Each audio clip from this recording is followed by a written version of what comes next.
Before you started hormone therapy, your doctor probably gave you a list of the side effects. The hot flashes, probably, maybe some mention of some mood changes, perhaps even a note about bone health. What the list didn't prepare you for, though, was waking up at 3 a.m. in soaked sheets. Joint pain that means you can't do the things that you normally do means that your hands don't work for the first hour that you wake up, or maybe the brain fog that makes you question whether you'll ever feel sharp again, and a low mood that just doesn't quite seem to lift. And what about the exhausting experience of talking to your doctor about these things at your appointment and being told they're normal, they're expected, they might improve, and that's it? If that's where you are, this video is for you because the side effects of hormone therapy are real. They are significant, and there's more you can do about them than you might have been told. I'm Melissa Merchant. I'm a certified integrative cancer coach. I'm a cancer survivor myself, and I'm a former litigation lawyer. And I've worked with over 600 women worldwide navigating exactly this: cancer treatment, recovery, and hormone therapy side effects. And in fact, hormone therapy side effects are probably one of the most consistent themes in every conversation I have. Hormone therapy for breast cancer works by reducing the amount of estrogen available in the body or blocking estrogen receptors, depending on the type of therapy prescribed, of course. But estrogen doesn't only affect breast tissue, it plays a role across a wide range of systems in your body. And when its levels drop significantly or abruptly, those systems feel it, and so will you. Joint health, for example. Estrogen plays a role in maintaining cartilage integrity and joint lubrication. When levels drop, many women experience what researchers call aromatase inhibitor associated musculoskeletal syndrome. Fancy, fancy talk for joint pain and stiffness, particularly in hands, wrists, knees, hips, that can be severe enough to affect your daily function. You don't have to struggle with this. Or what about sleep? Estrogen is actually involved in the regulation of body temperature during sleep. So hot flashes actively disrupt your sleep. They can pull you out of deep restorative sleep phases in ways that leave them exhausted, no matter how many hours they spend in bed. Or what about the brain fog? Research on estrogen and cognitive function suggests that hormones actually play a big role in memory consolidation, verbal fluency, and processing speed. How many of you have forgot what you were saying or forgot the word for something? Well, that brain fog that women describe on hormone therapy is not in your head. You haven't made it up. There's a reason for it, and you don't have to struggle with it. Or what about mood? Estrogen actually interacts with serotonin and other neurotransmitter systems. And research suggests that low mood, irritability, and that emotional sort of flat feeling that some of us have is connected to this interaction. But that doesn't mean that we can't do anything about it. So, what do most people try? Well, most women manage hormone therapy side effects with a combination of endurance and occasional over the counter remedies. They sleep with a fan, they keep a cold water bottle beside bed, they take ibuprofen for joint pain on bad days.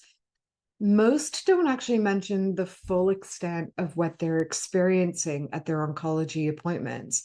Sometimes because oncology appointments are often too short to get all your questions, answers, and issues addressed. Sometimes because they don't want to seem like they're complaining. Sometimes because they've already been told it's expected and it's normal. Just because something is normal doesn't mean you have to put up with it and that nothing can be done. So, the result of all of this, a significant proportion of women on 5 or 10 years of hormone therapy are managing a significant reduction in quality of life with very little support. And because the side effects are the reason some women stop early, the stakes are real. So, what actually helps? Let's take this in turn. Let's deal with the hot flashes and night sweats first. Keeping the sleep environment cool, like definitely on the cold side and really well ventilated, is one of the most helpful things that you can do. Layering bedding rather than using a single thick duvet, for example, allows for quick adjustment. How many of you sleep with a foot out of the bed covers, kind of like a temperature gauge, right? Moisture wicking fabric can also help with the discomfort of night sweats. For hot flash frequency, research on mind body approaches is encouraging. It's not just woo woo, it's science based. Breathing exercises like slow, controlled breathing during a hot flash has been actually shown in studies to both reduce the frequency and the perceived intensity. Dietary patterns also play a role. Alcohol, caffeine, spicy food, high sugar foods are common triggers. I really suggest keep a log. Identify what are your triggers. Joint pain and stiffness is another common one. And counterintuitively, you got to move it or lose it, right? Movement is one of the most effective interventions. Research on exercise and aromatase inhibitor associated joint pain consistently finds that regular, appropriate physical activity reduces pain and stiffness and improves function. Walking, swimming, gentle resistance work, yoga style movement are all really great places to start. Anti-inflammation nutrition matters here too. Think oily fish, olive oil, leafy greens, colorful vegetables, turmeric, not the supplement, the food, please, are associated with lower levels of inflammatory markers most closely linked to joint symptoms. But what about sleep disruption? This is a big one for so many women that I talk to.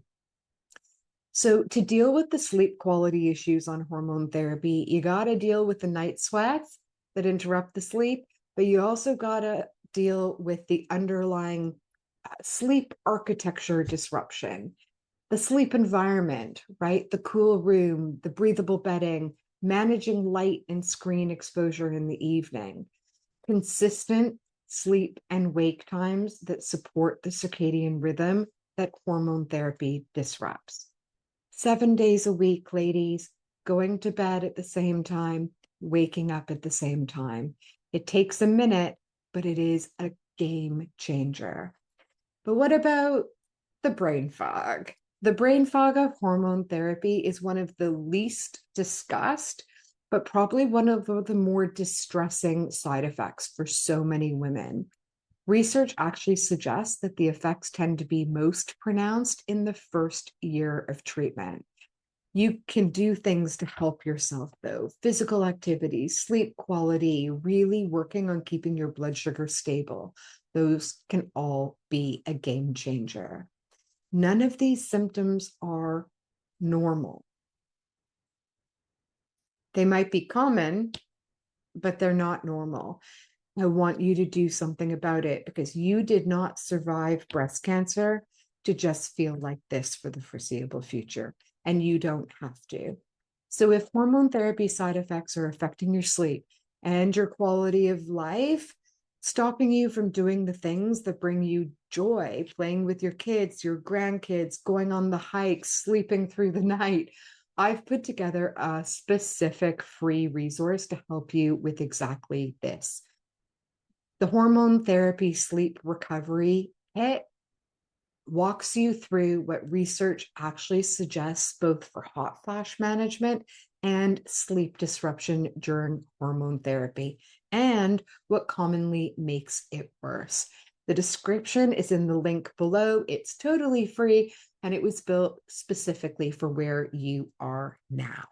If you'd like to talk about what personalized support looks like for your situation, I'm always available for a free cancer thriving assessment. The link is in the description below as well. If this was helpful, please subscribe. This is a brand new channel. I do this for you. I post weekly support for women navigating cancer treatment, cancer recovery, and hormone therapy is a topic that I often cover in depth. I'll see you in the next one.